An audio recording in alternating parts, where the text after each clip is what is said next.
Kung meron naman akong i-recommend sa inyo guys na tinted sunscreen, eto na yun. Guys, sobrang sulit nito. I'm using the tinted sunscreen na wala akong inilagay on my face. It's only skincare and then tinted sunscreen na kagad yan guys. Eto lang yan. If wala akong labas, andito lang ako sa bahay, syempre I do the tinted sunscreen lang. And then that's it. Wala na. Yan na yung aking natural face after the skincare. Ito na kagad ang ina-apply natin.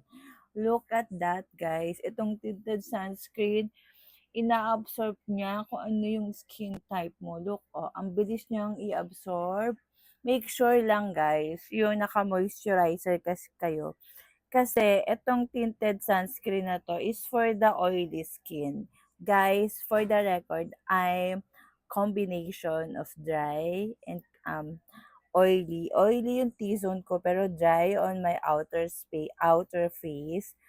But look, make sure naka ano kayo, naka best moisturizer para gamitin to kasi sobrang mattifying niya on your skin. Pero if nag-apply kayo ng moisturizer, ganyan yung magiging effect niya. Sobrang ganda niyang i-glide. Look at that, oh. Look at that, oh. Sobrang ganda. It has SPF 50+, PA+++, and at the same time, nandito na yung mga benefits niya, yung mga ingredients niya. Sobrang sulit. Dito i-recommend ng isang chemist kung hindi siya maganda. Maraming nagre-recommend nito. Siguro underrated siya kasi hindi ko siya ganong nakikita sa FYP ko.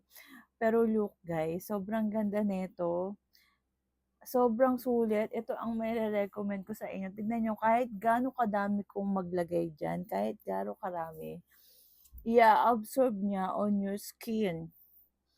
Diba? I-absorb niya yan on your skin. Mm. Kahit wala kayong makeup, mukha pa rin kayong naka-makeup dito.